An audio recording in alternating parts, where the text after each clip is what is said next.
Hi guys, this is T-Mass from 2A Syndicate. And if you all saw my video of the final solution to your Springfield Prodigy, then you all know that in my final solution I suggested that you send it back.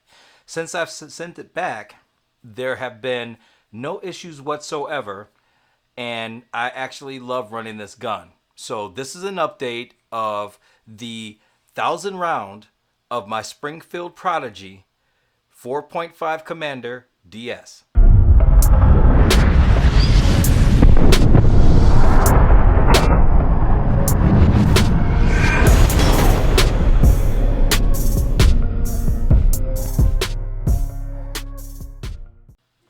Hey guys, what I wanted to talk to you about today was the versions of the Springfield Prodigy. Just to give you a brief synopsis, I bought my Springfield Prodigy during the first run, meaning the day that I got my Prodigy was the day it was released. So there's been two versions of the Springfield Prodigy release, and I don't want to say versions as is it's a different gun, but they've made the changes that they needed to make since the very first run of the Springfield Prodigy.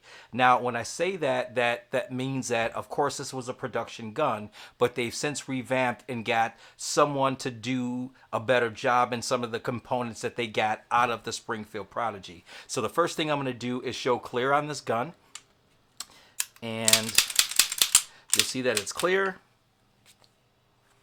And YouTube does not want us to show guns with clips in them anymore, so this is clipless. There's no magazine inside there, so that was it. So to get back to my point that I was making about the Springfield Prodigy and the second run, after the first run that I had, I took this gun and I used to shoot this gun at the range. I really rarely had any issues. I didn't start to get issues until I went to a training class with it. So I went to a training class with it, and what started to happen is I would get failures to feed. And what a failure to feed is that when you have your magazine in there and the round would come up after it eject the first round, it wouldn't go all the way in. And again, I just made a mistake by saying failure to feed. It was failure to battery. So if I pull back on this a little bit, and you'll see right here, I pull back on this, it wasn't coming all the way forward after it would eject the round. So it either gets stuck in the ramp or the spring. A lot of people said the spring, a lot of people said the disconnector, and all that good stuff.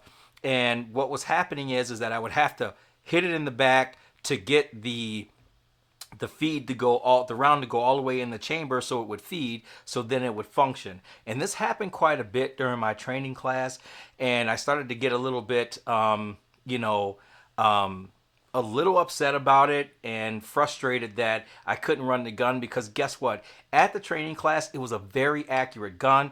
I loved the results that I got from it when it shot, but the hotter that it started to get and the more that I started to run it, the more that it would get a failure to battery. And every time it got a failure to battery, I would have to stop the class. I would have to knock it forward. I'd have to rack another round to put it in there, and that's what the issue was. So I went on YouTube, I started looking, and I was seeing a plethora of videos, and it was like an overkill of videos on how the Prodigy was such a horrible gun, and people wanted to send it back. They were telling you to file things down. I won't get into that so much because it was my other video.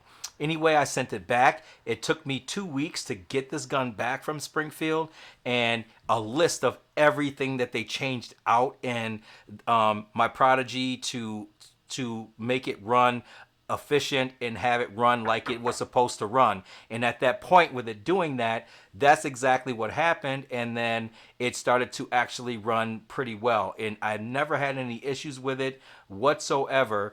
And since then, I wanted to give you guys an update. I've ran this thing, I've put over 1,000 rounds through it, and with the 1,000 rounds that I put through it, it has given me no issues whatsoever. It's still very accurate. I love this gun, and it is a very good investment if it's something that you would like to invest in. It does get a lot of comparisons to the staccatos and things like that. It's not a staccato, it's a Springfield. I know it's a double stack, and it's something that people wanted to compare out of it. It is a more budget friendly 1911 compared to those, like $1,000 less. A lot of people would say, why don't you just pay the $1,000 and get a Staccato? If I wanted to do that, I would just get a Staccato. I did want the Springfield Prodigy. Do not get me wrong. This is the gun that I wanted. This is the gun that I got. Since then, and since this second version where they have upgraded a lot of the components that they put in here, no one's had issues with the Springfield Prodigy. So those of you that have had these on the first run, please make sure you send them back to Springfield. They know exactly what to do once you get this gun back. It will run perfectly and you will be happy with the product you have. What's happening now is it's such a great investment. A lot of companies are getting involved and they're starting to make aftermarket parts for the Prodigy, so you can upgrade these as far as the hammer and the trigger and your safety and all of that that comes with this firearm. There's a lot of aftermarket parts now that are going to be done for this, and there's some soon still to come.